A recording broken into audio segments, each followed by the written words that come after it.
Every day it's something new with Avi Loeb.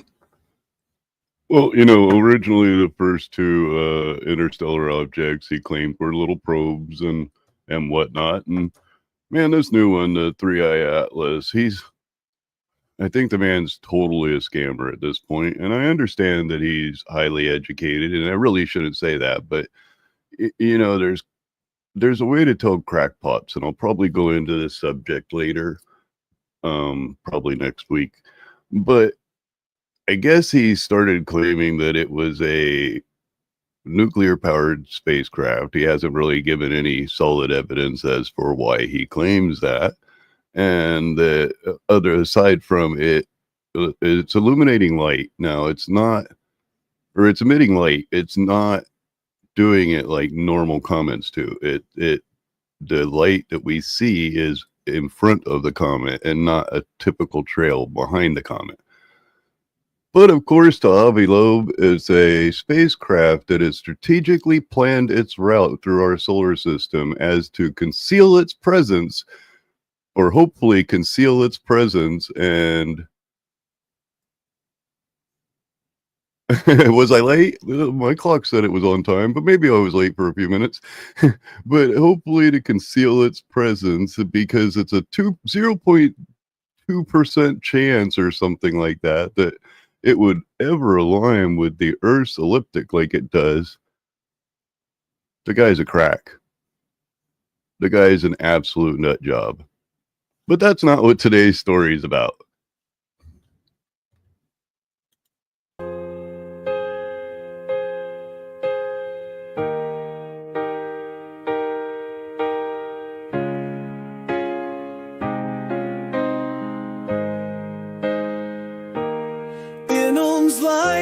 A child was born, Albert Einstein, the world adorned. With curious mind and dreams unshorn, he changed the night to morn. Einstein's vision vast and bright, revealing truths in cosmic light. In space and time, his theories tied, guiding us through endless night. From Munich's halls to Zurich's sky, he questioned, pondered, wondered why. Through patent office, his thoughts did fly. To physics he'd apply. In 1905, his year of wonder, photoelectric effect he'd ponder. Quanta of light, a world asunder. In quantum realms he'd wander. Einstein's vision vast and bright, revealing truth. There's no way any human could sing that. They'd be so tongue-tied. His theories tied, guiding us through endless night. Brownian motion, atoms real. In tiny particles, truth he'd seal. Statistical paths the world reveal. A cosmic spin. Hello, Nicody. Hello, Dr. Nimrod.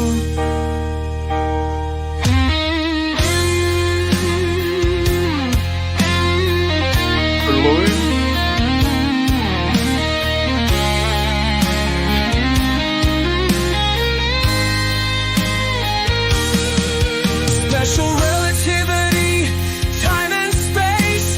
In relative motion they'd embrace. Speed of light, a constant trace in a universal race.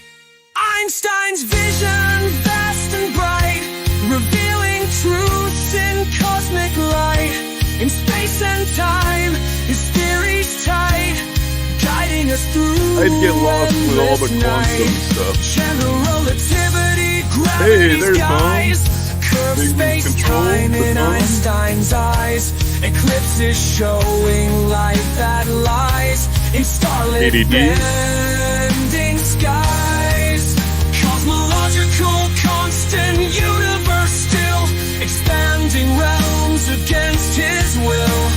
Hubble's truth dynamic thrill, a cosmic order's thrill. Einstein's vision vast and bright, revealing truths in cosmic light. In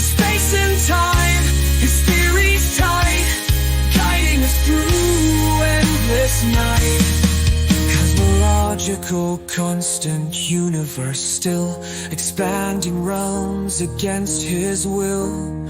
Hubble's truth, dynamic thrill, a cosmic order's thrill.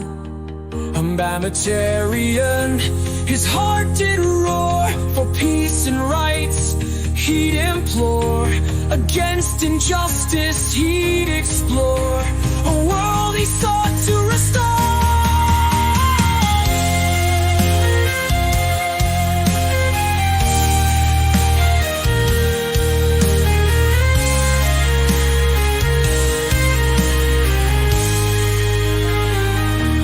Unified field, a quest so grand in Princeton's halls. He'd understand a single force in cosmic land.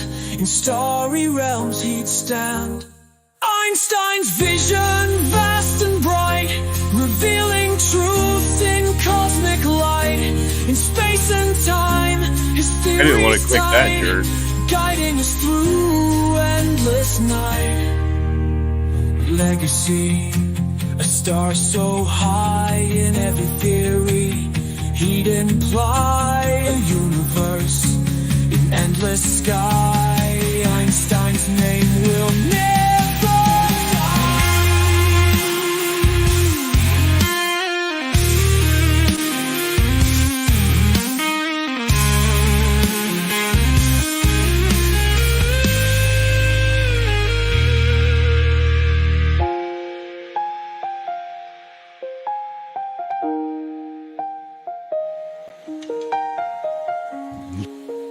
Yeah, I mentioned a little bit of it at the beginning of the show there about Avi Loeb saying that the nuclear-powered spaceship is heading towards Earth, and that it has to be because it would be so rare for it to be a natural occurrence. Anywho, so we pretty much know we think that it's not the original 10 or 11 miles or whatever we thought it was in diameter, that it's probably a 1.6 mile diameter object that is traveling quite fast. I guess about 130,000 miles a second. I can't remember if it was a second or an hour, but the thing's freaking ripping through our solar system, and it's I guess he claims that it's a nuclear powered spaceship, and it's nonsense. You see, when somebody goes after the largest, most complicated things that we observe, you kind of have to wonder. But that's also the subject of today. So you guys remember I said that I've had issues not only with flat earthers, but thinking people as well. Some people call them globers or globe believers. And typically it's just anybody who happens to have a thought and ask a question is who they classify that as. So basically I call them thinking people, like everybody, anybody who has a thought can fit into that category. Well, sometimes I say things that are a little bit out of left field, and it's for a reason. A lot of things aren't fully understood. And to somebody who's not really following a lot of the physics or science end of things, they don't really have a full picture. They have old knowledge of something, and I'm being vague because typically it's flat earth, globe earth stuff. And when I mentioned something out the other day, like Kerbit, or this was quite a while ago, like the camera on a 360 takes the front image and stitches it to the back image, and sometimes that causes distortion. And depending on how close you are to the camera, such as the camera mounted on your shoulder, you'll have to cut off part of the face in the 360 image that you'll be producing when you release it. And that started a funny argument with a globe earther that to this day I kind of giggle at. Well, I met this guy at Coded Friends over on Sarah's channel. These are not Coded Friends. Plow. why is Coded Friends on my brain today? Oh yeah, that's right, because somebody posted in there, I think that I'm a jerkwad or something, or anyway. So for the loopy stuff. But so this guy, Radical Coder, sorry for using the wrong name, I met on Sarah's channel, and I ran into him a couple of times on Sarah's channel. I really like his argumentation style. I think that he keeps himself maintained. He doesn't try to get all yelling and screaming. If you start yelling and screaming, you kind of lose your point a little bit. I've done it before, mostly because when I get somebody who's just going to talk over me, period, well, good luck. I have a voice that you can't do that with. Anyway, but I wasn't going up on that panel that day for that. I was, I had mentioned, I said something to Radical Coder in the chat, and he asked me about my logo, which was, so when I chat, it's this logo. And I asked him if he wanted to, or he asked me about it. And I told him I'd tell him about it in a minute. And I went off and go smoke a cigarette and came back. By the way, I'm trying to quit smoking. Hopefully that works out. But I came up basically just say hi, and I've talked to Radical Coder about posting this. I let him know that I'd post his link and whatnot. And so far, I mean, everybody on the panel, I don't really have a problem with. There's K.O. Dave, I think is. I'll have to look when I pull him up. I've seen him debate. He's not that bad, and this guy Effigy, I kind of like him. He's spat with me at least once about something, and he holds a lot of logical arguments. There's not really anything unsound. I don't know if I agree with his political views or not. He seems to make sound arguments though. And I was going to share a little bit of that because I have at the end of today's show, quite a long presentation, which basically explains what Dr. Nimrod was pointing up here at, is that we know everything about gravity, but we don't know what actually causes it. Of course, he put in properly because he's got that darn Irish lingo thing going on. Anyway, lots of hypotheses and no theories, though, as of yet. My education is very old on this, so I could be wrong. Well, I mean, just because you're old as snot doesn't mean you're wrong. Anywho, so what I was going to do is play a little bit, I think it's like 20 minutes or so, of the original interaction, which was it was interesting to say the least. It's kind of hard to explain to somebody that we don't know the exact cause of gravity, especially if they're going to lock on to something simple like, oh, look, I have this definition I found online that says that Einstein explained the cause of gravity as the curvature of space-time. And they completely remove the idea of the fundamental properties, which kind of break down when we start looking into, like, let's say, quantum physics.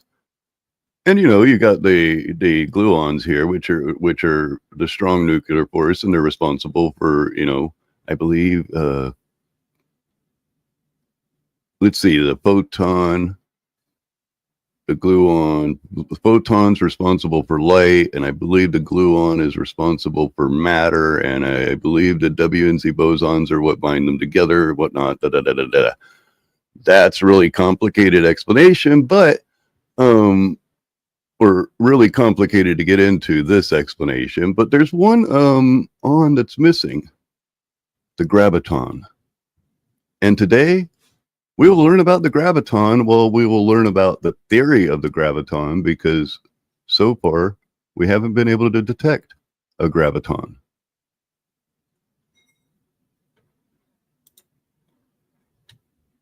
Really prove just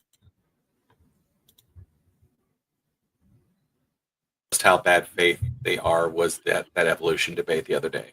And it's always the evolution debate, because when a whole bunch of people who do not believe in science sit there and try to use science to disprove actual science, like it is the most ridiculous thing. That's all that evolution debate was. I find it weird how Jim Bob was attacking this concept of populations, and I'm like, what does populations have to do with any of this? The answer is it has nothing to do with any of this. And yeah, it was just when I'm debating against people that come up with these completely, out of left field arguments that make no sense, my brain just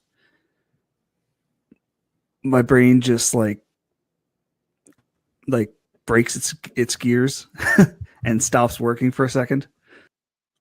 Uh-oh. That's not good, because the Penguin just showed up, and unfortunately the Penguin sometimes comes up with arguments out of left field. And if your brain just breaks and gets stuck there, I'm not going to really be able to move the conversation forward. But that's fine, because we had a great conversation. I enjoyed every bit of it. Yeah, the KO Dave guy, he's pretty interesting guy. Like I said, I should post his channel as well. I didn't think about that. I'll get with him later on that. But yeah, he's an all right guy. And like I said, the Penguin just showed up, and as you know, I've sometimes said some things that people, they instead of just thinking about what I'm trying to say, they just dispute. Now, I will be having a full explanation of this afterwards. I wrote out I guess maybe I went on a little rant as I started typing, but it explains quite a bit. Because I'm trying to understand something that's probably not understandable, and I struggle to figure out a way forward from there. Yeah, I think that's kind of by design. Like, yeah, you're supposed to, if you're coming from the a kind of more evidence based, like, or like, I don't know, sciencey worldview, then like you're supposed to feel. And I should mention, what they're initially talking about are these nonsensical political debates. Yeah, I guess it was a little bit of a derail. It wasn't an intentional derail. I mean, that was an accidental derail. If Coded feels like it was, or Radical Coder feels like it was a derail, then I'm sorry, but yeah, I guess it was a little bit. Kind of flabbergasted in those situations. Like that's the intended result, right? It's a kind of gaslighting. Like, I mean, I start on subject and then all of a sudden I squirrel. In a way, really, I think. But what's Penguin? Up, I kind of believe that as well, with a lot of the random Felicity B needs for definitions, like good and bad and things like that. I mean, sure, good to see you here. You do need definitions within a debate, but average definitions, like 3-letter words, you don't really need to go into that great of detail over, right? And trying to stack themselves as an arbiter of truth, as far as, oh, I have God, therefore I have a measurement, a weight that I can put to my argument, and you don't have God, therefore you have no weights or no measurements to put to your argument. I kind of think fails a little bit. And that's what goes back to what I was saying about the categories, and then that's why they argue about things like good and bad truth, because to them, good and bad are actual things. Like, God is made of good. Good is not just, to us, good is a descriptor that means things. Truth is a descriptor that means it aligns with reality. They're not things unto themselves. Right. They're like descriptors of other things. The God so when particle. They try to ask you, like, well, what is good to you? Because they want you to say, it's the nature of God, Right. They have redefinitions for all of these terms that fit their presuppositionalism. Now, some arguments I find to be quite atrocious for no reason other than just an emotional attack, and one of those would be Andrew Wilson. So a good example would be during the soy pill, when they were talking about, I think it was the birth rates in America, and would you, to a little boy, to solve the birth rates in America. I think it was to save humanity or something. How in the hell, excuse my French, but how in the hell are you going to do that to, how is doing that to a boy going to increase the birth rate in America? You require girl for birth rate, girl boy thing, not boy, Yeah, but boy hypothetically, thing. Yeah, I like that. Hypothetically, that's basically what they keep. But hypothetically, yeah, of course it can never happen. But hypothetically, Andrew Wilson is a freaking fool. hypothetically. Yeah. And it's just nonsense. It's just an emotional fallacy. What is it? Appeal to emotion fallacy, not necessarily a logical. Oh, speaking of Andrew Wilson, he has a guy that goes, you know, they have like, he has like his little followers and stuff. They wear like crucible hats. Well, this guy doesn't wear a crucible hat, but he basically preaches everything Andrew Wilson says. And the other day, he apparently said, the Lord Andrew Wilson is who you should refer to on subjects of this matter of Christianity. Dude, that's a bit of blasphemy. Argument. I don't know if it's exactly blasphemous, but these people do view Andrew Wilson as a teller of truth. A vision into what the future can be, or how the future can be better. Isn't that kind of how you would describe a prophet? Yeah, for sure. Now, as far as the robot penguin, you were wondering about the robot penguin. Yeah. So I used to debate flat earthers quite a bit, and most of them said that I sound like a robot. Everybody seems that. So the people who like my voice think my voice is great. People who don't like my voice really hate my voice. Yeah, there's no in between there. There's either people like it or they don't like it. And I often got from the flat earth community that it was like a robot, or like I was using an AI voice. So that basically developed an AI robot type. Hello, Uncle Artie's around my entire channel. Stupidity. Now the orange Flatzoid used to use an argument. I destroyed this argument, by the way. He used to use an argument where he was trying to claim that as long as you follow the math the way they tell you to follow the math, you'll always get the result they tell you, and then you'll be right. And he was saying that, well, if I show you, or if I give you these the Bullwinkle thing that somebody said in the chat was freaking hilarious, because yeah, okay, I could hear it. Yeah, I mean, a little bit, you know. And he holds up I believe it was 2 oranges, and tell you that they're apples, and then I hand you this. Yeah, there it is. And tell you it's an orange.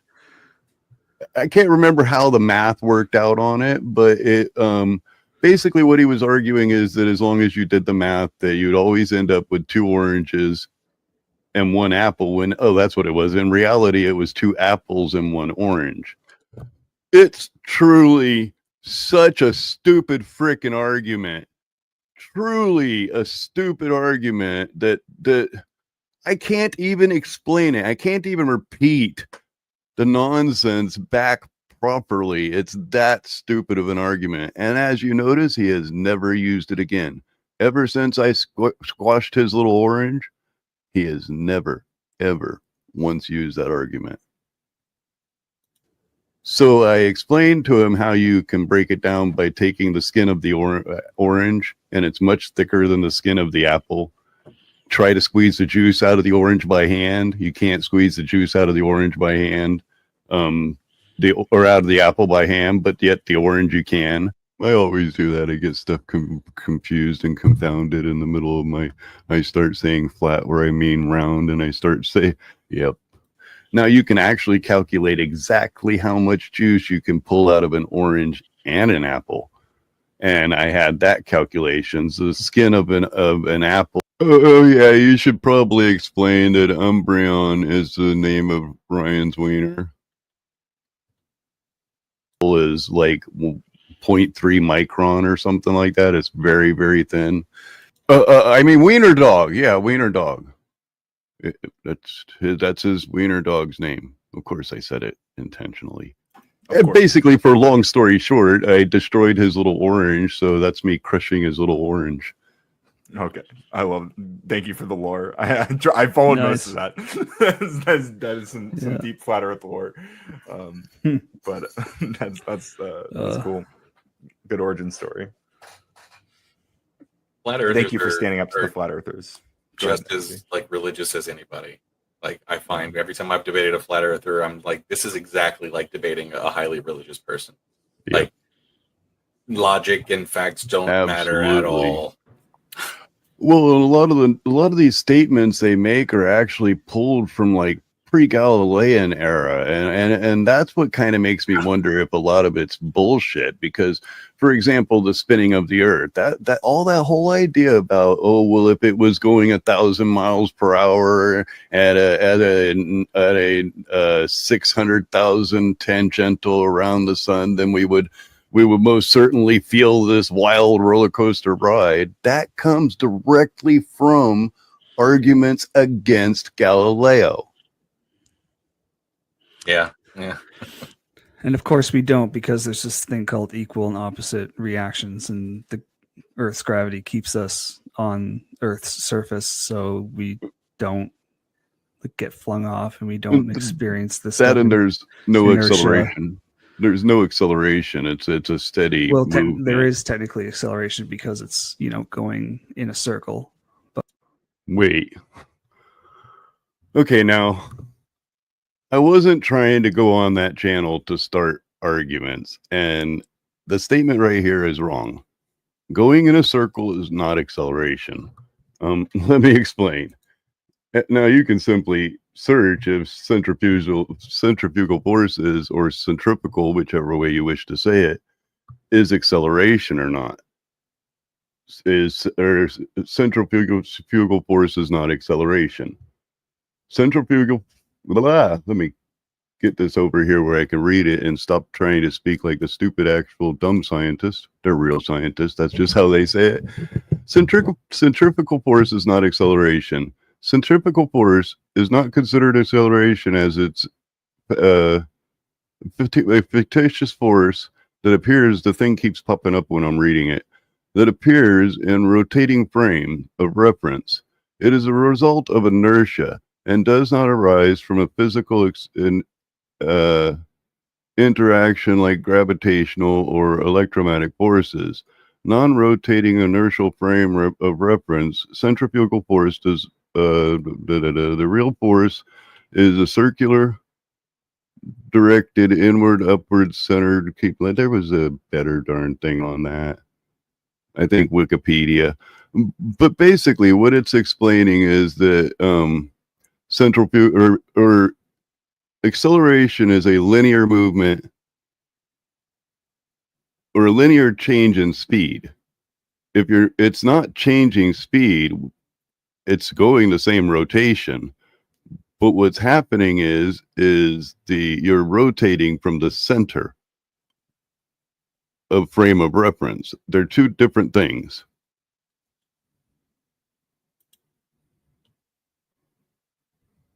But yeah.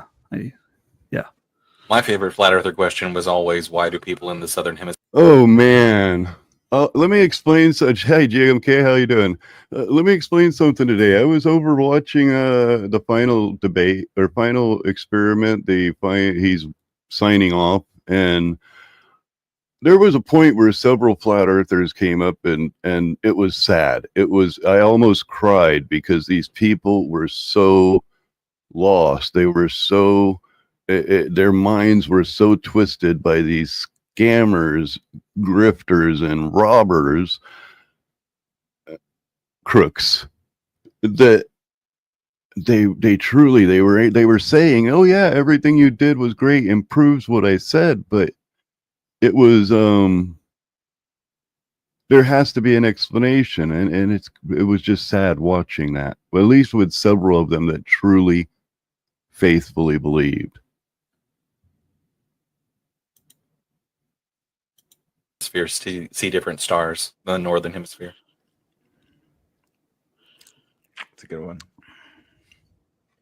The star rotations is really, but like I said, I wasn't trained to start. That's why I left that one alone. But now the star rotations is better than the star locations, and that I can explain. The star locations, flat earthers would tell you that we have a dome of vision, and what you're looking at is a different set of stars that are within your field of view. So you really want to go to the rotations, because so far no flat earthers have ever really argued against that very well.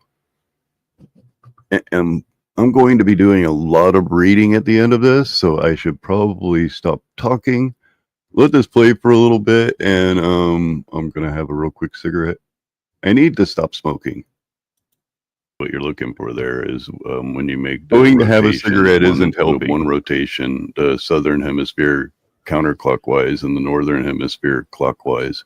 But there's a lot better arguments than that, as far as you can measure the meridians. You can measure the longitude in between latitudes. So like, let's say if you go to Central Africa right at the equator, and you measure between the longitude or latitude, you measure the longitude line, which is going to be about 600 and some miles or something. And then you go further up to like the UK, and you take another measurement, you'll get a lot smaller measurement. And then as you go up to like the 60th parallel, you'll end up with just a few miles until you end up at zero. So you go back down south the opposite direction, measuring the latitudes. Now, if you want to try this on land, because they like to say do the world, measure the land, don't measure the space, don't measure the stars, measure the land.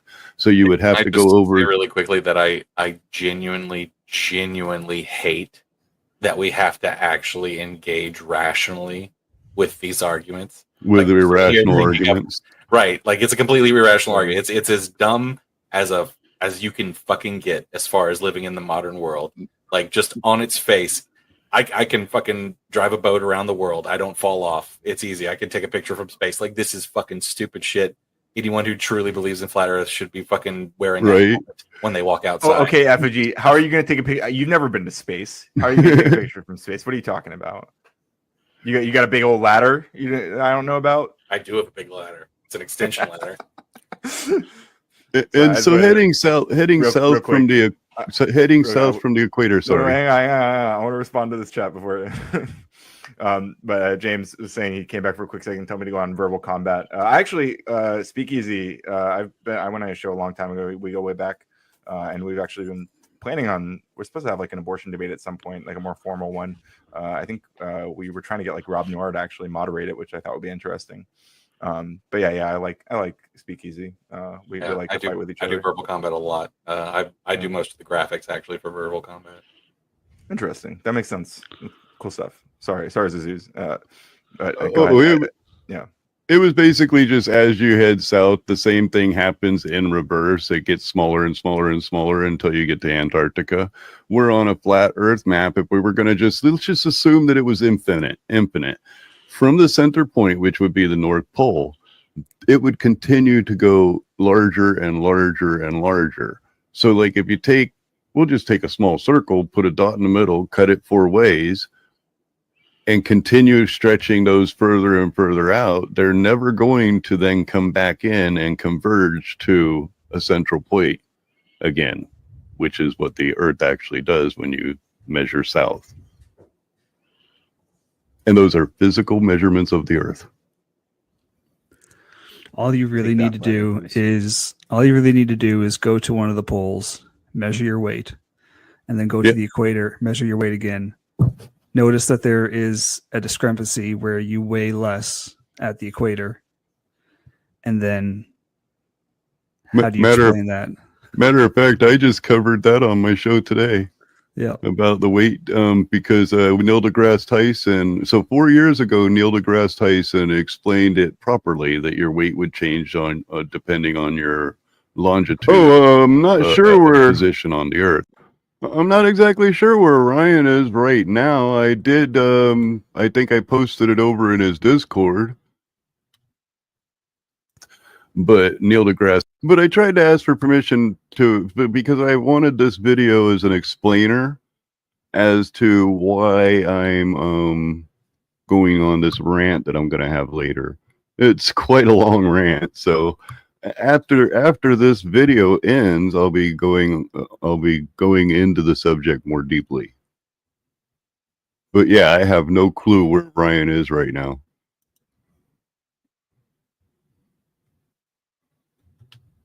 Tyson then about 2 years ago reversed it and said, nope, your weight's going to be all the same all the way across the earth uniform.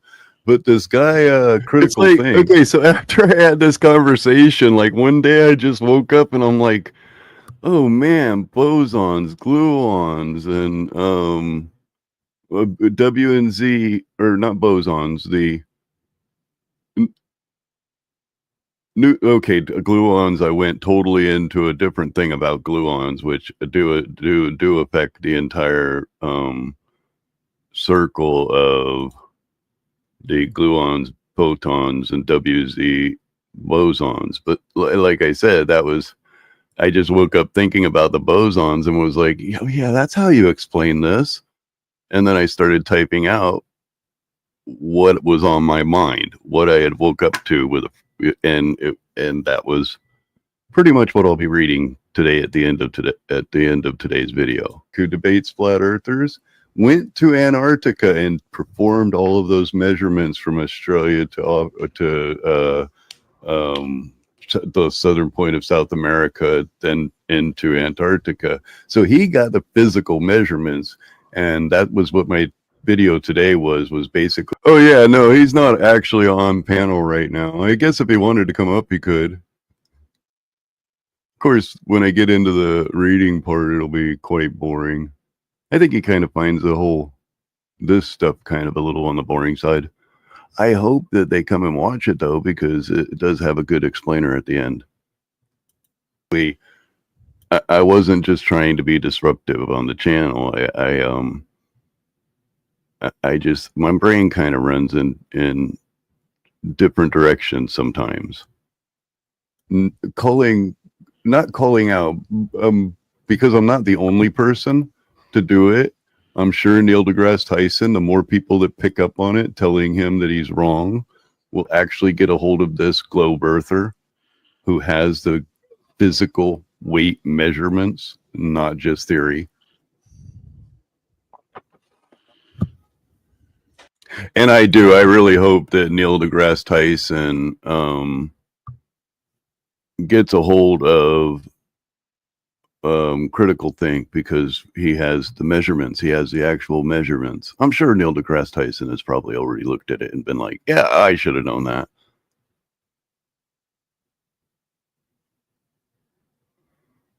Yeah, aren't we all, you know? I can't say that I'm not guilty of that.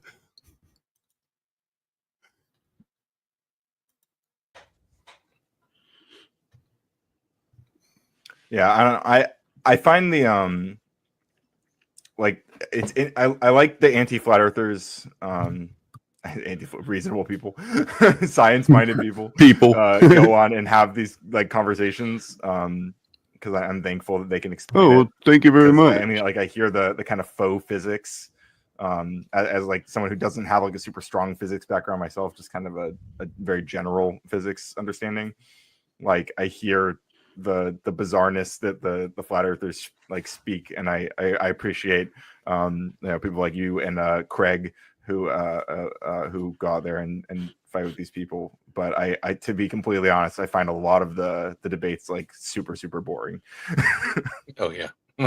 I have an undergraduate with a major in physics, so I know a little bit about physics. Just a bit. I wouldn't call myself an expert. Explanation of how gravity works in their model. Oh yeah, buoyancy and density. It's nonsense. Well, it's not complete nonsense. That is what affects. So outside of a vacuum chamber, inside of a vacuum chamber, the fall rate of an object, at least here on Earth, is 9.8 meters per second squared.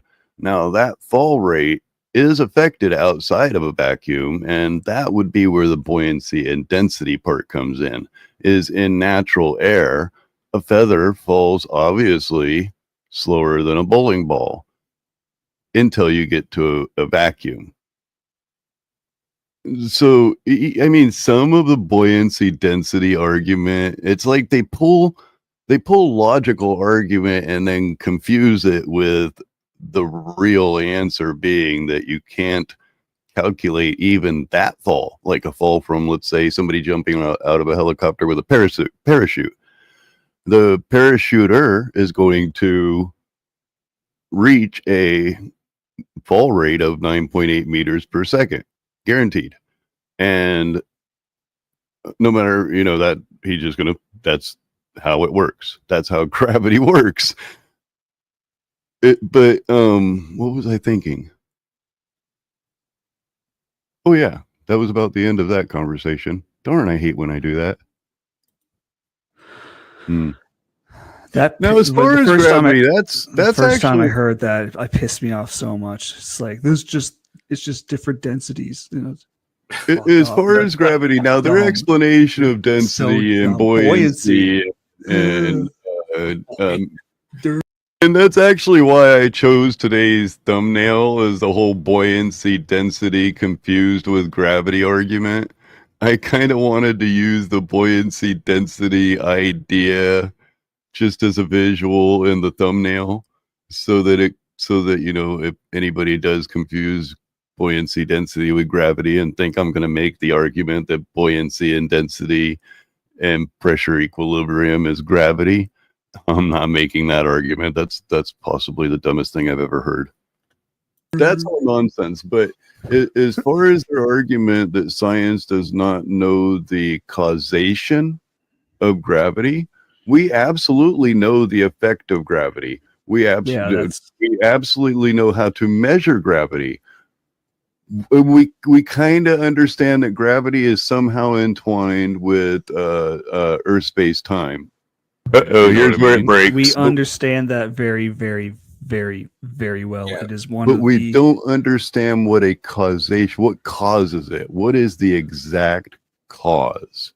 And science, gravity is caused by a warping of space-time caused by the presence of energy and that's pressure. an effect. That's an effect of gravity. That's not the cause of gravity. Well, that's what I mean. You can look this up. The cause, you get a Nobel Prize if you get a Nobel Prize if you can find the cause of gravity. Science has yet to do so. What do you mean? I thought it was essentially the way matter Einstein works, and got how that. it's being drugged through the space-time field, and it creates. Well, no, Einstein didn't get gravity Nobel because Prize everything has gravity. All matter has gravity. I'm glad he retracted that because no, Einstein didn't get a Nobel Prize for gravity. He got a Nobel Prize for the exchange of energy and matter. But yeah, he immediately retracted that, which is cool. It shows me that he's knowledgeable. He's not, It's not. Yeah, it's or creates gravity because of its effect dragging through the field. Well, it's what we measure to detect what gravity is. It doesn't necessarily. It's not like it's not like the condensing of hydrogen on oxygen and the additional oxygen molecule added to make water. We have a process that causes water. We don't necessarily have a process. We just have an explanation of the effect of gravity. Okay, now here I really wanted to ask, what physics principles behind forces? What forces do we know of in physics? And those forces are the weak and strong nuclear forces and the intermediate bosons. And that was, but I knew if I went with that route, when you start challenging somebody on questions like that require you to know the difference between, or how photons and gluons and or how and quarks and things interact, you actually, people start arguing, because when you say these things like quarks and nuon or gluons and photons and protons, and they start it sounds like you're arguing. So I really did not want to go with that argument here because, I'm not trying to make enemies on this channel. I like this guy. So they do kind of have a solid argument there. Yeah, the cause of gravity is fairly well understood at this point. Well, I'm not very well. convinced. It's very, very, very well understood at this point. It has undergone. So why? The general theory of relativity has undergone countless tests that it has aced over the last century. Not by me. You just kind of look. If you want to build the next LIGO, go right ahead. Okay. I'm just saying, like, I'm ignorant to the. I don't know exactly why gravity is. Like, I don't get it. And really, in defense of Ryan here, you don't really have to know what gravity is unless you're trying to look into the beginning of the universe, or maybe black holes, or maybe try to find something that doesn't exist within our universe that we haven't discovered yet. So, yeah, I jump, I drop my favorite glass, it breaks with my heart. Yeah. I sort of understand. I have like some intuitions about Gravity it. Gravity is God's love holding you close to Him. That's what it feels like. It feels like God's love. I wanted to laugh so hard on that, but you know how I am. I try not to laugh when I'm doing the penguin. So yeah, but that was pretty good. Gravity is God's love holding you close to the earth.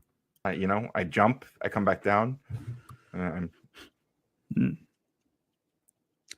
We understand it geometrically as it's a whole thing, like the presence of mass, energy, and pressure in space-time causes a warpage of space-time, which manifests as gravity. And that's the story. Yeah, according to you. Well, basically what you're describing is how gravity behaves. You're not necessarily explaining the exact causation. I think I am describing the causation, though. Like right now, we're starting to learn that possibly we may be able to explain time, and a lot of the arguments that are going through, like the Neil deGrasse Tyson has spoke on it, and Brian Cox has spoke on it, is that it's a possibility that time is actually caused by black holes, and this is new. This is totally new theoretical physics. And basically what they're describing it as is a leak in some other universe is what causes time. I totally did not mean to derail the stream. I think it was because I explained my character, and then the conversation just kind of rolled there. But yeah, I do kind of have them a little out of the political comfort zone, just a little bit. Within our universe, as it's being leaked out of other black holes in the universe, and that's theoretical physics. So when it comes down to theoretical physics, it's you gotta kind of take it with a grain of salt. There's been a lot of different proposed mechanisms for things like that. It's kind of, in a sense, physicists around the world throwing shit at the wall to see what sticks. Yeah. So time is one of those enigmas that we definitely don't fully understand. Even though we have a very good understanding of technically everything is that is space-time. But time on its own, I think it's just it just takes some time. Enigmatic. Like little girl, you're in the middle of the ride. Everything will be just fine. Ryan's like, this is boring. But you have to have time. That's crazy for existence, for literal existence. I mean, I'm not trying to get Everything into that we his know, head. down to like matter being energy at a slow vibration, or even like the quantum description of everything. Yes, the quantum description. Now, this is a question I'd like to ask. What does quantum physics understand? And the answer to that is particles and something else I can't remember at the moment. But that's the only two things it looks at. It requires particles. Quantum physics requires particles.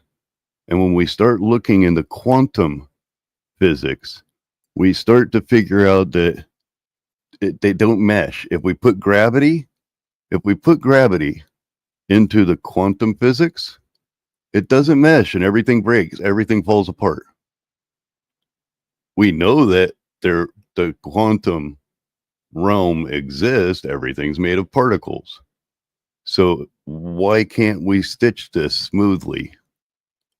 Possibly because we have an incomplete map. We've only seen a very small picture. Being oscillations of a wave function, all of those descriptions involve changes of states, which requires time. So the very idea of wave functions has to have time. Yep. Yeah, well, now we're getting to the, how did the universe come to be, and boy, why is there something rather than nothing? Right? I actually really like the theory that I keep hearing lately, which is basically just that black holes lead to white holes, which are births of universes. To me, it's like the absolute simplest explanation, that a black hole basically pours out somewhere else and into the non-nothingness and creates a universe. Yeah, I agree. That's basically what I was going on with the time idea that I was going with, is that our entire universe is actually just the spillage of another black hole, of another universe's black hole. Sure. Let me see. I like that. I think it's interesting. Isn't that? And why I started talking about this is because this requires us to change our fundamental understanding of the causation of gravity, not how gravity works, but we need for this idea stems from the idea that we don't know the exact cause of gravity. That's why I started going into this subject, where light is also being described as something different than what it was originally described as, or time. I don't know if any Marvel MCU fans. I haven't actually seen the Fantastic Four movie, but isn't there something about that, like with all the multiversal stuff? Yeah, I know they approach a black hole at some point when they're like fighting off the Silver Surfer lady. Well, he uses a black hole quite a few times in the movie. Like, he's mastered like space-time. Yeah, I agree, Dr. Nimrod. It's freaking nuts. I mean, a lot of that stuff is so hard to understand. Manipulation, essentially. And a lot of it is also aligned with the theoretical. So it's one of those, as with theoretical, you kind of have to take it with a grain of salt, but there are strong evidences that a lot of the quantum physics are accurate. But like I said, once you incorporate gravity, it falls apart. Technology. Once you incorporate the entire space-time curvature, it most certainly falls apart. The what we're referring to there, effigy, is a hypothesis proposed by a physicist called Lee Smolin. He called it the fecund universes, cosmological natural selection, where every time a black hole Did I pronounce that wrong? On the other side of the hole is a new Big Bang and a new universe. Yeah. And the idea goes that if the laws of physics can change slightly every time a new black hole is formed and a new universe comes from that black hole, then a kind of cosmological natural selection can occur, where universes that are better at creating black holes also happen to be better at creating stars, which happen to be better at creating planets, which happen to be better at creating us. Oh, nice. I didn't even think about that. That's interesting. Yeah. Basically us being here is more than a mistake than just, average scientists tell you about. So I was watching a piece the other day that was referring, and I've never ever thought of antimatter like this before. Antimatter actually is possibly why we're here. The antimatter allowed it mixed with matter and created light, which then let the universe disperse its original heat until it reached an equilibrium where it could no longer create antimatter, and that put us in a place to where we are now.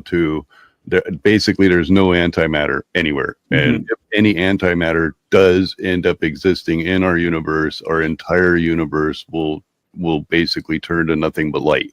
There will be no matter, because all of the antimatter will exchange in place for the matter.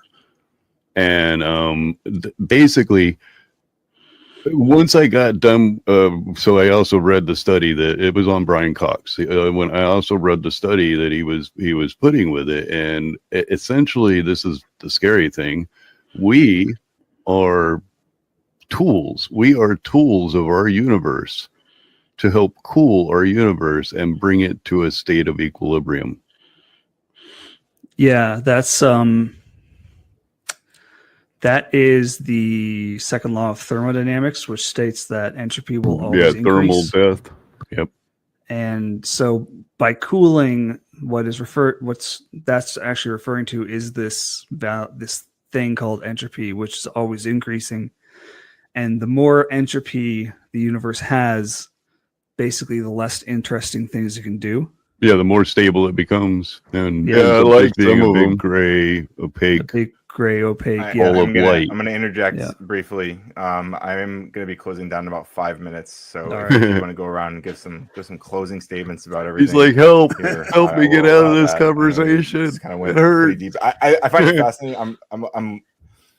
I've been like only honestly like half listening. I've just been reading my chat, but I do find these conversations like interesting. I like consume a lot of content about like this kind of theoretical physics stuff. So I do understand some of the words you guys are using, to be clear. But you have to be a bit of a geek to dive into it, if you know what I mean. No, I am a geek. I'm like a slightly different kind of geek, I guess. You know, like my nerddom like dives me in different rabbit holes, but certainly related rabbit holes. I got my And again, everybody on panel I think is totally awesome. University degree before all of this like science communication YouTube channels really exploded. So after I got my degree, I've watched so many YouTube videos on physics and that gets into the Higgs, a whole bunch of hypothetical stuff. And yeah, I've spent I don't know how many hundreds of hours listening and watching this stuff. It's all very fascinating, and yeah, I definitely one day I want to like become like a PhD physicist, proper oh yeah, physicist. I couldn't name all the different Hell yeah, dude. Yeah, I wish you the best in that. Action figures or transformers or I really don't have much to say, as always. You know, I forgot my line. Don't be shoot, I forget. Anyway, bye. Good advice, I think. G, any final words? Science is awesome. Everyone should read up on science. It's just really cool, and everything we learn makes the universe even cooler. The universe is more magical and fantastic than any storybook can tell, or any religion can try to convey. So let's learn about the real world. Love that attitude. Thanks for having me up. All right, guys. Yeah, of course. Thanks for being here, all of you. I'm gonna kick you all off and talk to my chat for a couple minutes, but appreciate it. Stay safe, everyone. But and that's about it. So Radical Coder, like I said, is absolutely awesome, and I would recommend everybody go check out his channel. It's kind of a neat channel. I mean, I don't know when he gets into some of that coding, but I like his debates. Let me remove this from the studio. Now, unfortunately, I won't be able to read a lot of the chats from this point on, and that's because, like I said, I woke up and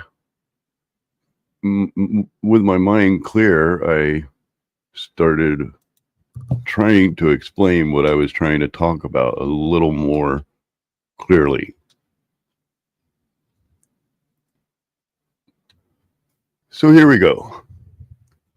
Most of us know how gravity works. Excuse me.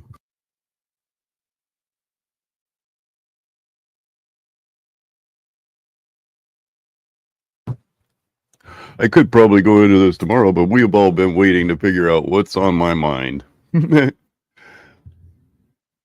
Most of us know how gravity works. Well, aside from flat earthers, everyone, including flat earthers, are aware of its effects. All things fall when not supported. This effect can be measured at 9.8 meters per second squared. Well, at least in a vacuum. However, is that the cause or an observed effect? So what causes gravity? Today, I would like to look deeper into that question. Some would say gravity is a force that brings objects of mass together. It is caused by the curvature of space-time. Well, what causes space-time to curve? What causes space-time to curve? Mass. Do you see the equivalency principle within this? Being in a gravitational field locally is indistinguishable from being in an accelerating frame. When you're in an orbit, you experience zero gravity. You are not in a zero gravity field. You are in a moving reference frame, which translates to what feels like zero gravity. In other words, if you're in a sealed elevator accelerating upward in deep space, you feel pressed to the floor. If you're in the same elevator on Earth, gravity presses you down identically locally. You can't tell the difference. That's the equivalency principle, and it's profound. How about if I told you this is the exact reason most physicists now say we don't know the cause of gravity? It is much like we have taken a glass of ocean water and looked at it and said, we know everything about the ocean, when the next glass of water may contain some fish. Why would we stop at the first glass of water if we want to know all about the ocean? We wouldn't. So let's look into how this came to be that a large majority of physicists now say we don't know its cause. Long before gravity was defined as a universal force, people believed that heavier objects naturally fell faster than lighter ones. This idea, rooted in Aristotle's teaching, dominated scientific thought for centuries. But in the late 1500s, a rebellious thinker named Galileo Galilei began to question that assumption. He didn't speculate, he experimented. By observing falling bodies and rolling spheres, Galileo laid the groundwork for a radical shift in how we understand motion and force. Galileo's most famous challenge to conventional wisdom came from his experiments with inclined planes. By slowing down the motion of falling objects, he was able to measure their acceleration more precisely. What he discovered was revolutionary. All objects, regardless of mass, accelerate at the same rate when falling, at least in a vacuum. This insight shattered the old belief that weight determined speed and hinted at a deeper, universal principle at play. Although Galileo never defined gravity as a force in the way we understand it today, his works was a turning point. He introduced the idea that motion could be described mathematically, and that nature followed constant laws. His observation didn't just challenge old ideas, they invented new ones. Galileo's insistence on empirical evidence and repeatable experiments became the foundation of modern physics. It wasn't until decades later that Isaac Newton built on Galileo's insight to define gravity as a force acting between masses. Newton's law of universal gravitation formalized what Galileo had only glimpsed, that all objects attract each other, and that attraction governs the motion of planets, apples, and everything in between. Galileo didn't have all the tools to see the whole picture, but he cracked open the door.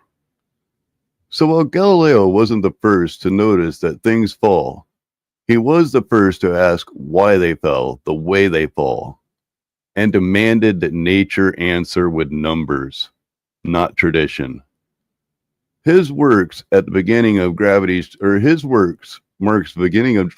transformation from a mystery to a measurable law. And in that sense, Galileo didn't just observe falling bodies, he helped physics rise. After Galileo demonstrated all objects fall at the same rate regardless of their mass, the question of why they fall remained unanswered. In the 17th century, Sir Isaac Newton took that mystery and gave it form. He proposed that gravity is a universal force that acts between any two objects with mass. This wasn't just theory about falling apples. Newton argued that the same invisible pull that brings objects to the ground is also govern motion of the moon, tides, and planets themselves. Newton's law of gravitation was a breakthrough in both concept and calculation. He expressed gravity as a mathematical relationship. A force between two objects increase with their mass and decrease with the square of their distance between them. This allowed scientists to predict the motion of celestial bodies with remarkable precision. For the first time, the heavens and the earth were united under one elegant principle of gravity. It wasn't local, it was cosmic. But Newton's theory, as powerful as it was, didn't explain how gravity works. He describes its effects, but not its mechanism. How does one object reach across empty space to pull on another? Newton himself admitted that he did not know. He resisted speculation, preferring to let the math speak for itself. His law worked, and that was enough for now. Yet the idea of action at a distance remained unsettling, and the true nature of gravity stayed elusive. Despite its limitations, Newton's framework became the foundation of classical physics. It guided generations of scientists, navigators, and engineers. It allowed for the prediction of eclipses and the design of bridges and the mapping of planetary orbits. His work transformed gravity from a mysterious tendency into a measurable, calculable force. But as it empowered human understanding, it left behind unanswered questions. So Newton's contribution wasn't the final word. It was a monumental step to a much larger journey. He gave us a language and the tools to describe gravity's behavior, but not its cause. His work turned falling objects into equations and celestial motion into clockwork. Yet the deeper mystery of why gravity exists, what drives it, what connects it, remains untouched, waiting for the next mind to probe further. In the early 20th century, Albert Einstein reshaped our understanding of gravity, not as a force acting across space, but as a consequence of space itself being curved. His general theory of relativity proposed that massive objects like stars and planets distort the fabric of space-time around them. This distortion affects how other objects move, guiding them along curved paths that appear, from our perspective, as gravitational attraction.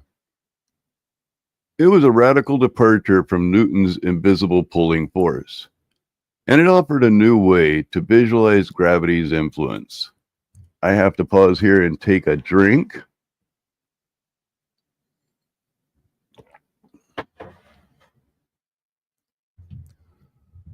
Einstein's insight came from asking how motion behaves in extreme conditions near massive bodies, at high speeds, or across vast distances. He realized that space and time are not fixed backdrops, but dynamic entities that respond to mass and energy.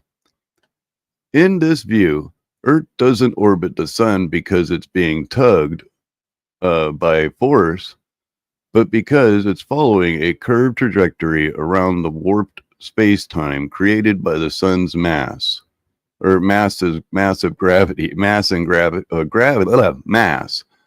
Gravity, then, is not a force in the traditional sense. It's geometry. And I have to pause. I saw somebody coming in. Hello, how are you doing? Good to see you. Good to see you. Anybody else pop in while I was out and about? I'm unable to read the chat at this exact moment, primarily because I'm reading my rambling. Let's see, where were we? This geometrical model explained phenomena that Newton's law couldn't, such as the subtle shift in Mercury's orbit and the bending of light near stars. It also predicted new effects like gravitational time dilation and the existence of black holes, regions where space-time curvature becomes so extreme that not even light can escape. Einstein's equation gave physics a powerful tool to model the cosmos with unprecedented precision. And they continue to guide astronomical researchers to this day. Yet, for all of its elegance, Einstein's theories don't answer the very question. It describes how mass and energy shape space-time and how that curvature affects motion, but it doesn't explain why mass causes curvature in the first place. The mechanism behind the interaction remains elusive. Einstein himself acknowledged this limit to his theory, and the deeper origins of gravity itself was left unresolved. His work transformed mystery into a map, but the terrain beneath it might still be, or we are still exploring. And so, while Einstein reframed gravity's behavior with astonishing clarity, the question of its ultimate cause remains open. His theory gave us new lens through which to observe the universe, but whether that lens reveals the full picture or merely reflects the deeper truth is a question still waiting to be answered. Now, before I go into the next point, I absolutely have to have a cigarette. I should probably, before I do that, let's read the chat along that I was unable to read while I was reading that stuff. Here, I'll pull this up to the bigger screen where I can see it better, because I'm blind.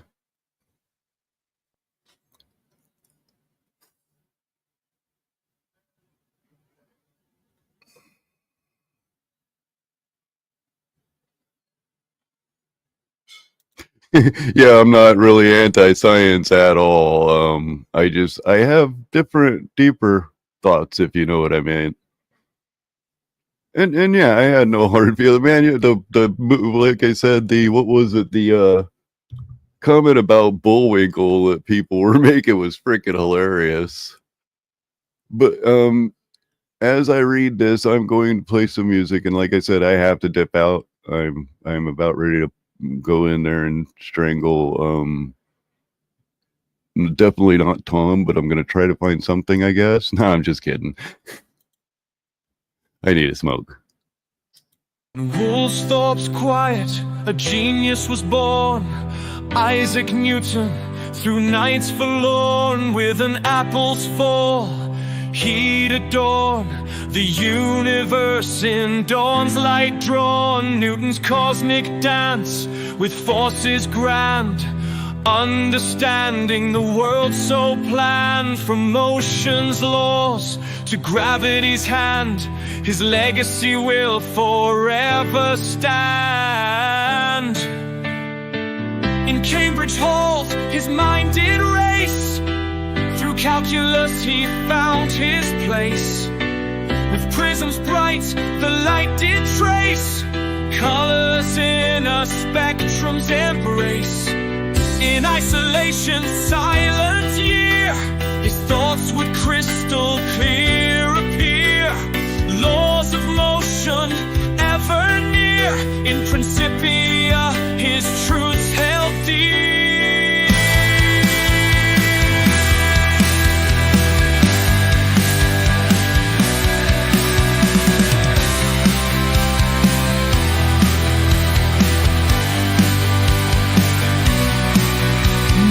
Cosmic dance with forces grand, understanding the world so planned. From motion's laws to gravity's hand, his legacy will forever stand.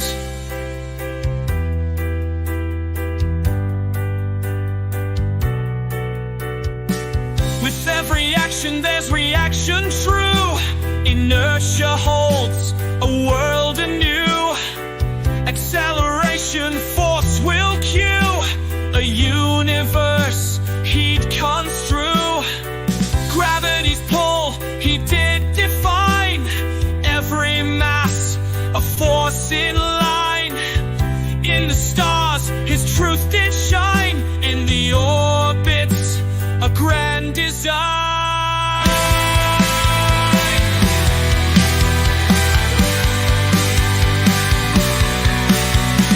Cosmic dance with forces grand, understanding the world so planned. From motion's laws to gravity's hand, his legacy will forever stand. Though challenges he'd face and fight, in history's pages he'd ignite. A beacon in the darkest night, Newton's name in the stars alight.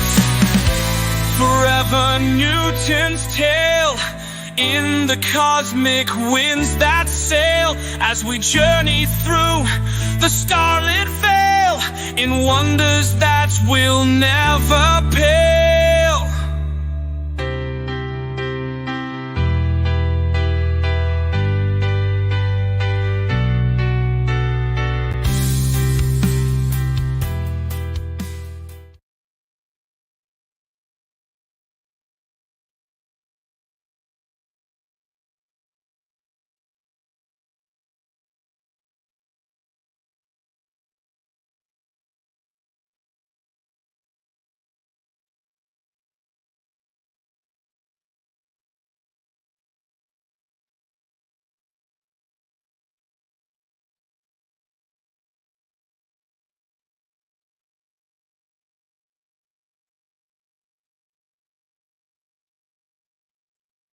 I was relaxing too much. Oh, nah, I'd rather do dabs. I'm kind of a dab guy. Let's see. Pull this down. I guess I could give y'all this to look at now, again. And unfortunately, again, I won't necessarily be able to read the chat. Let's see, where was I?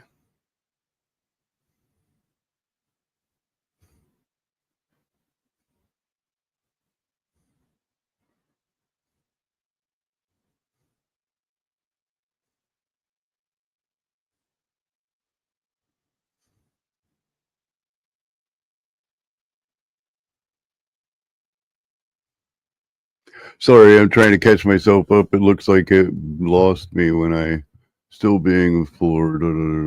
Fire the photon torpedoes. Yeah, I'll just go ahead and start wherever I am. Hopefully I didn't get too lost.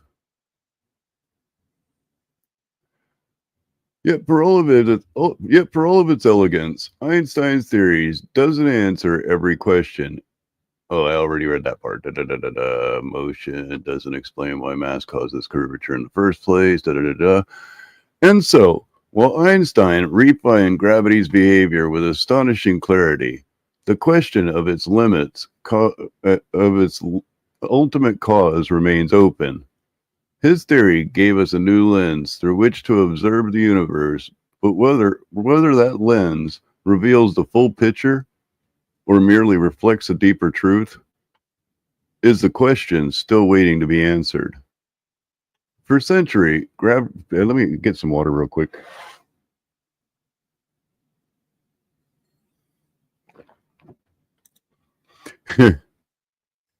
Man, everybody says I sound like it, which I do. I absolutely agree, but that's funny.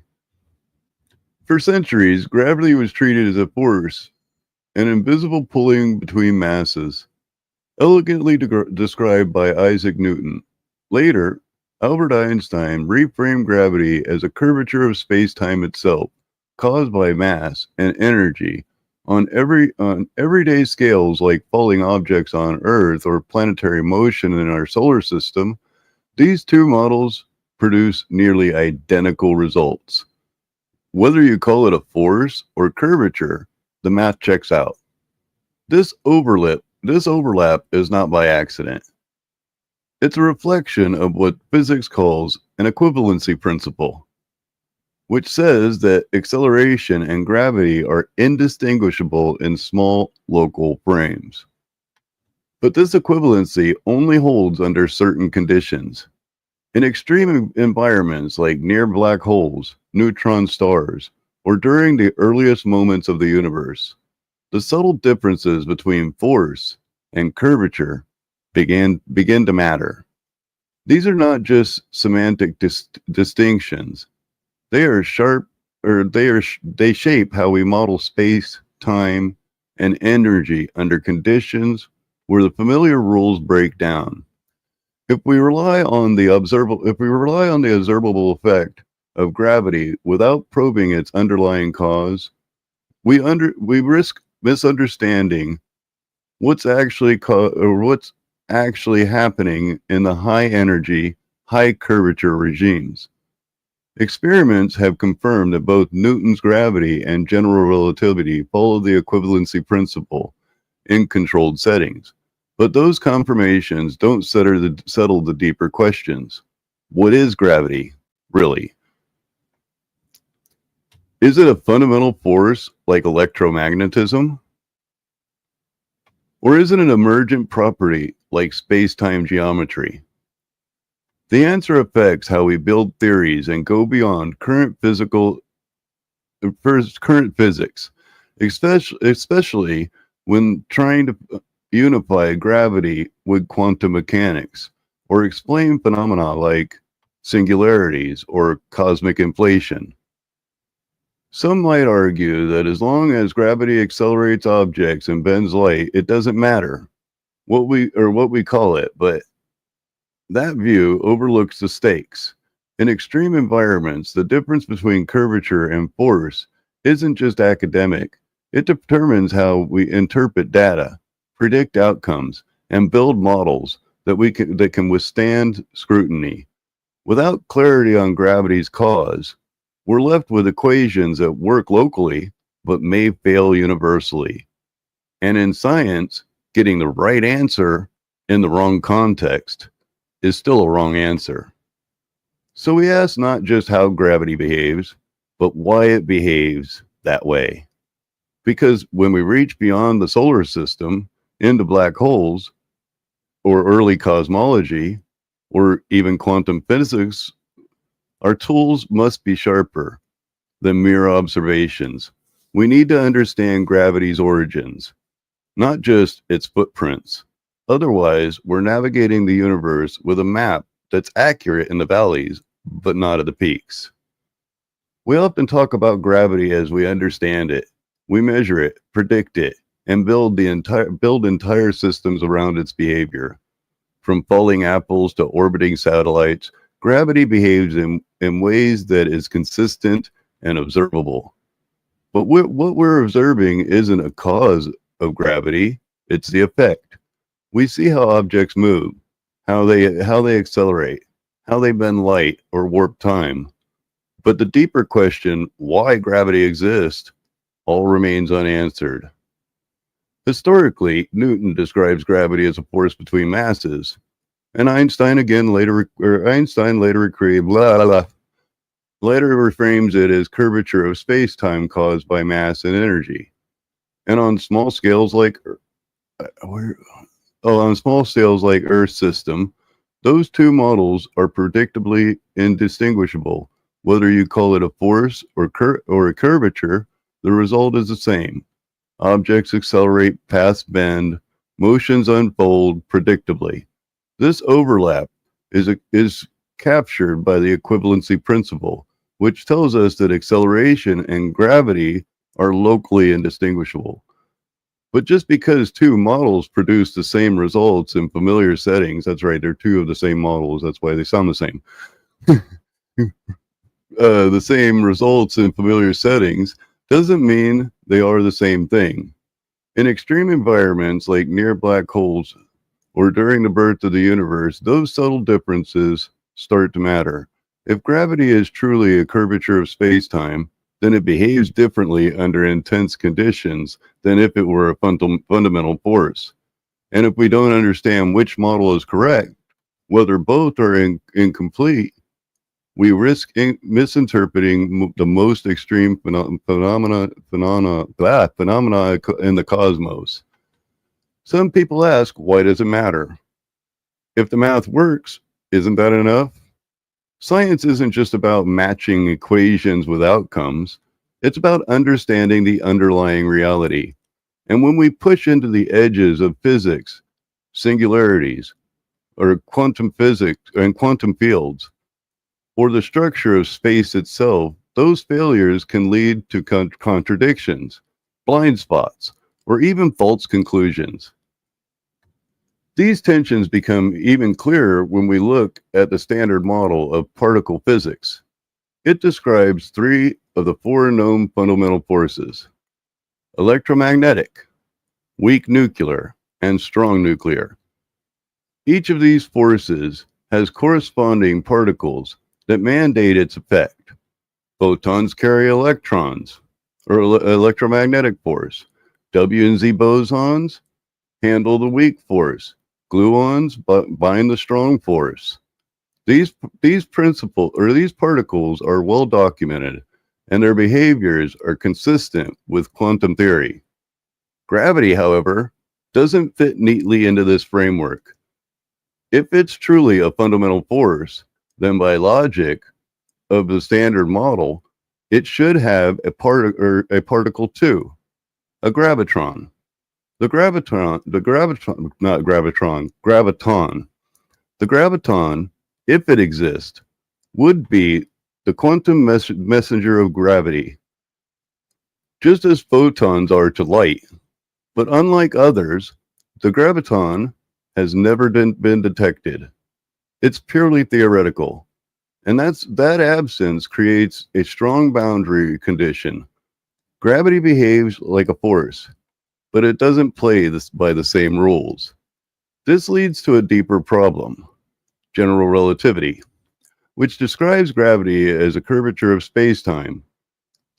This doesn't mesh well with quantum mechanics, which describes everything else in terms of particles and probabilities.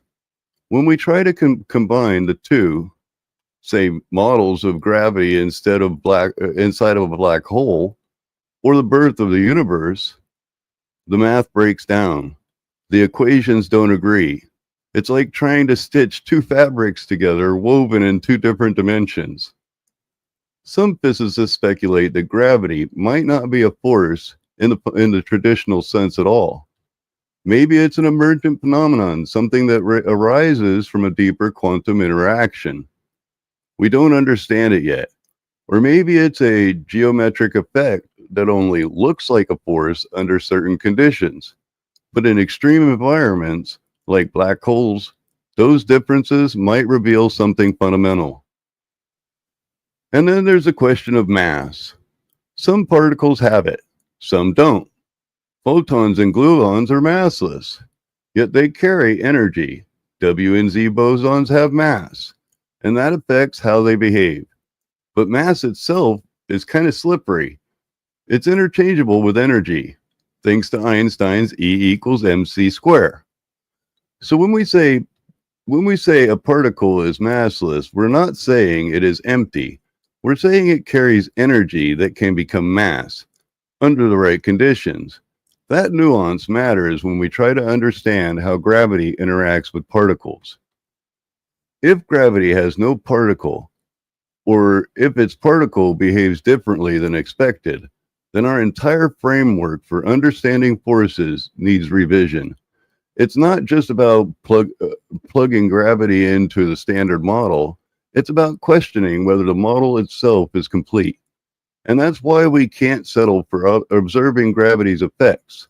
We need to understand its cause, because without that, we're building theories on a foundation we haven't fully mapped. Some researchers have even speculated about quantum communication between black holes, using quantum physics to transfer information from the interior of one to another.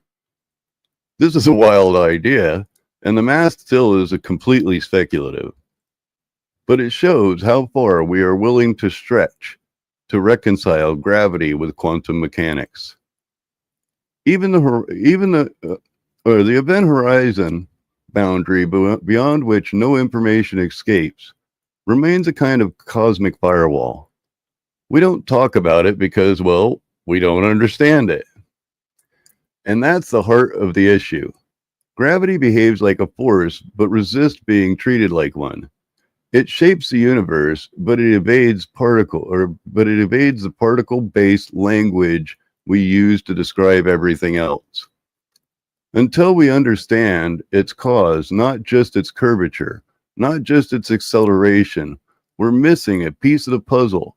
And that missing piece might be the key to unlocking the deepest truths about space, time, and the structure of reality itself. We've already seen hints of this. In certain experiments, gravity behaves in ways that challenge our assumptions. The curvature model and the force model both follow the equivalency principle, but neither fully explain gravity's origins. It is a property of space. Or is it a property of space? Or quantum interactions? An emergent phenomenon? We don't know. And until we do, we're navigating a map that's missing its legend. We know where the roads go, but not what to build them with. Understanding the cause of gravity isn't just a theoretical pursuit, it's a practical necessity. It affects how we model black holes and how we interpret gravitational waves, how we simulate the earliest universe. It shapes our search for the unified theory of physics, one that can bridge a gap between reality and quantum mechanics. Without clarity on gravity's origins, that bridge remains incomplete. And there's something deeper too. If gravity is the thread that stitches together space and time, then understanding its cause is like understanding the loom itself. It's not enough to watch the fabric move. We need to know what's weaving it. Otherwise, we're left with elegant patterns and no explanation for their design. That's not just a scientific gap. It's a philosophical one. Blah. So yes, we know how gravity behaves. We've mapped its effects in astonishing precision. But the cause? That's still a mystery. And until we solve it, we're working with shadows.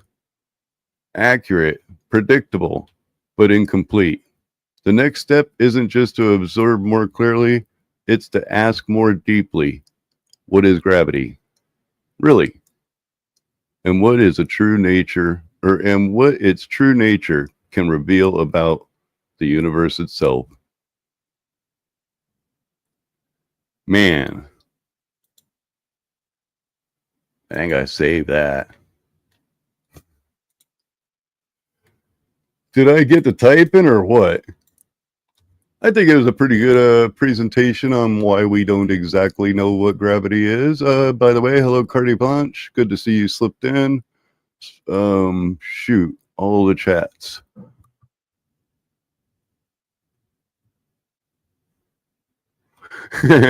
Well, I mean, I was kind of reading.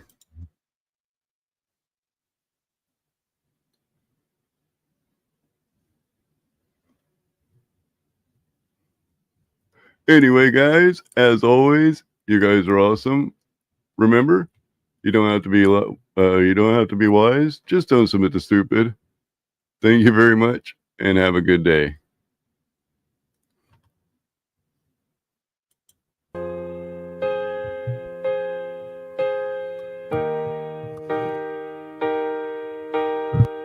Oh, congrats to y'all, man. Thanks for the 100. In Ohm's line, a child was born. Albert Einstein, the world adorned. I hope I didn't with fry curious everybody's brain. mind and dreams unshorn. He changed the night to morn. Einstein's vision vast and bright, revealing truths in cosmic light. In space and time, his theories tied, guiding us through endless night. Yeah.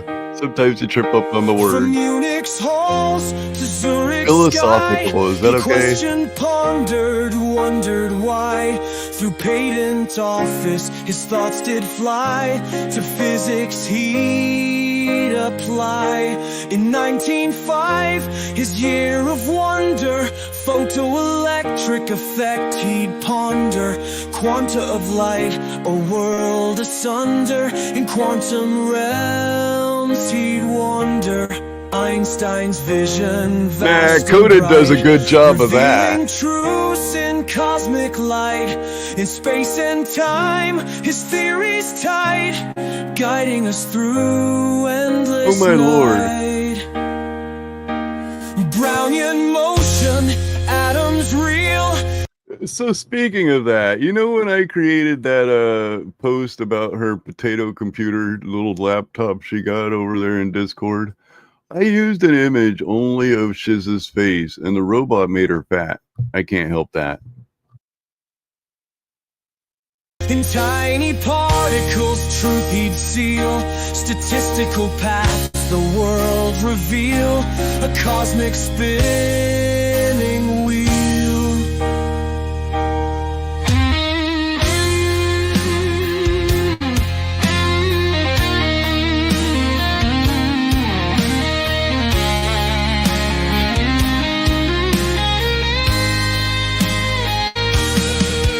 Special relativity, time and space.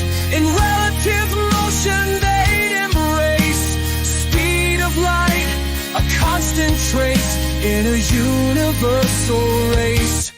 Einstein's vision vast and bright, revealing truths in cosmic light. In space and time, his theories tight, guiding us through endless night. General relativity, gravity's guise, curved space-time in Einstein's eyes.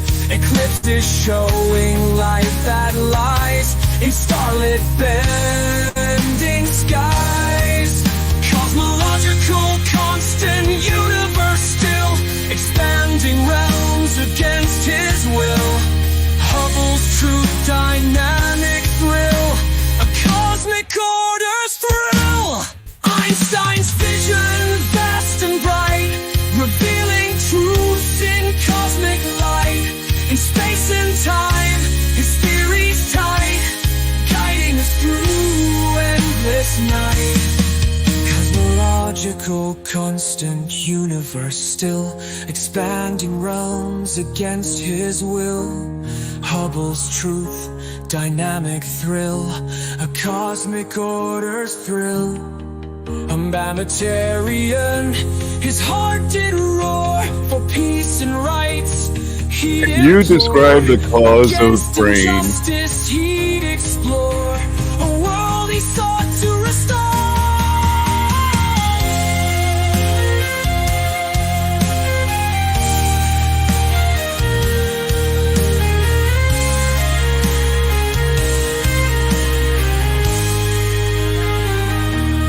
Unified field, a quest so grand in Princeton's halls. He'd understand a single force in cosmic land.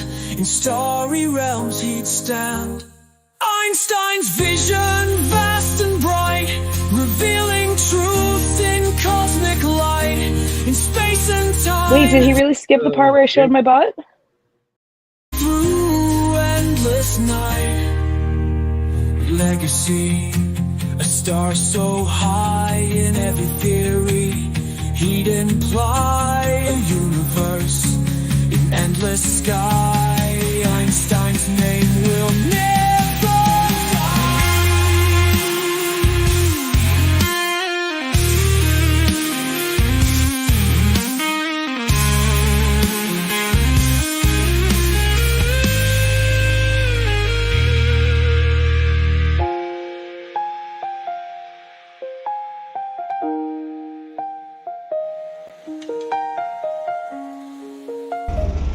Batman's back in town, Penguin.